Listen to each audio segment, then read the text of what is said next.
Moms when you mention the Rona.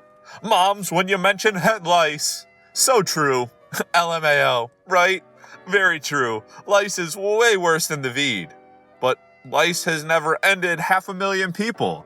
But honestly, why did I think lice was such a huge deal when I was little? I was like, oh no, lice is the worst thing that could possibly happen to me. But now it's just like, oh, I guess I just gotta shave my head or use a special shampoo. It's really not that big of a deal. What's going on, Modern Chodes? It's your boy Long Neil, back again with another new video. And in today's video, we're going over the hot posts from r/InsaneParents. Let's get into it. Need advice. Last week, my daughter was on the phone to her friends, and I heard her say she wanted to get on a pole and laugh. I took her phone away, and I don't allow her to watch TV. Is this the right thing to do? I'm also thinking of deleting all her social medias and not allowing her friends again because they're bad influences. Ah, nice. So basically what you're saying is you found out the quickest way to get your daughter to do exactly what you don't want her to do. Yeah, you'll either learn that right now, or you'll learn it in a few years from now when your daughter is up on that pole. Basically, solely because you told her you can't do that. Because guess what? When somebody gets told you can't do that, what do they want to do most? The thing you told them they can't do. So I suggest if you don't want her doing this for whatever reason, then maybe just try a different approach. Because I can guarantee you this won't work. And if it somehow does work, she's probably going to hold a lot of animosity towards you. I'm in an argument with my wife, and our 9-year-old son tried to get out of eating his dinner. I gave him an extra scoop every time that he complained and told him to eat it. He threatened to call the ops on me and kept saying no and begged my wife to end it, which I didn't allow. He kept trying to throw up to end it, and I told him if he threw up, he's still going to eat his dinner.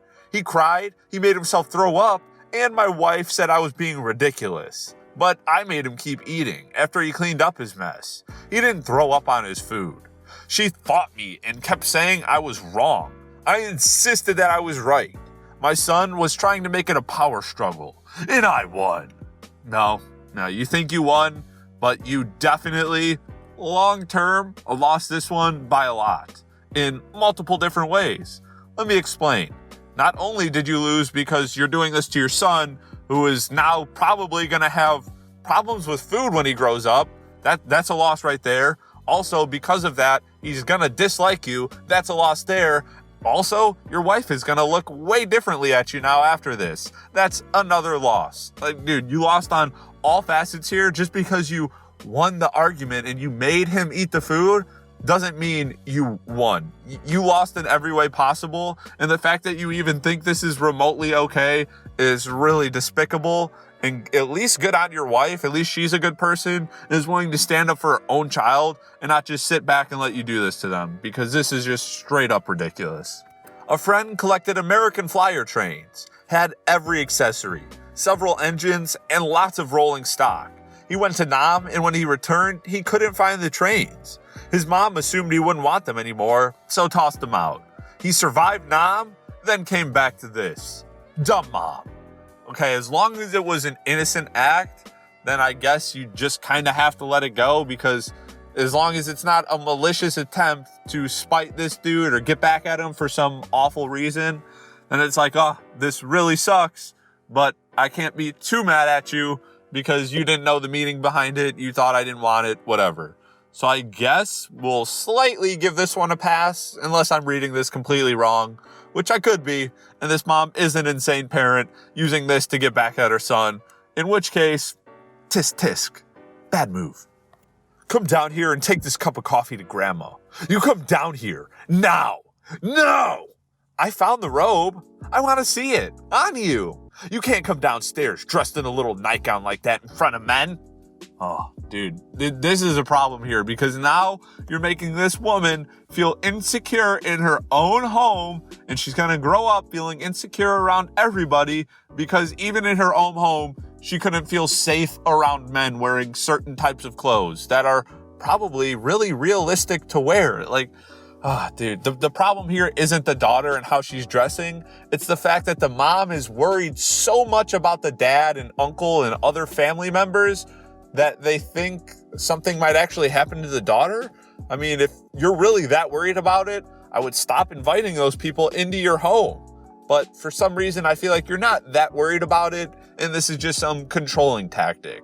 Well, yeah, just know that this isn't going to work, at least in the long term. And again, you're going to end up on the losing side of this when you don't have a daughter that wants to talk to you for the next, I don't know, however long you're alive. Not true. I have a boy and a girl. My boy is so much more relaxed. Listens, eats everything, puts on anything without questioning, and isn't picky at all.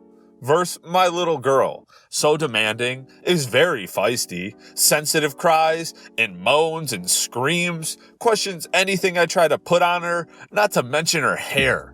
So yes, boys are a lot more easier. They're also more attached to their moms than girls. Girls are needy and seek attention like crazy, LOL.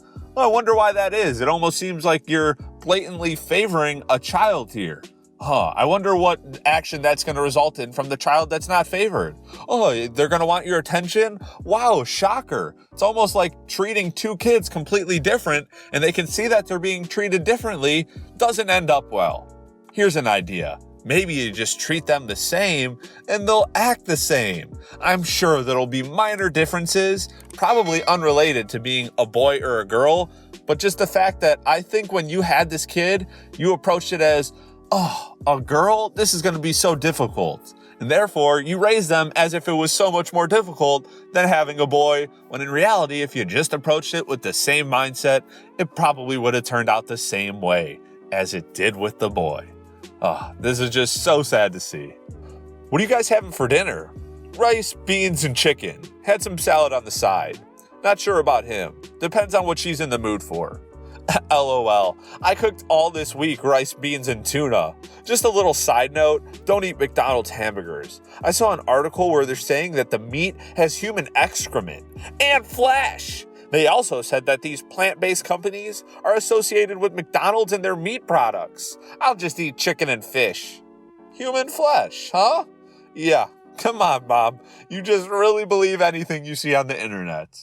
Yeah, they really do. Because the fact that they think this would just fly under the radar and wouldn't be some national breaking news is ridiculous. This is the epitome of, oh, I saw a Facebook article about it.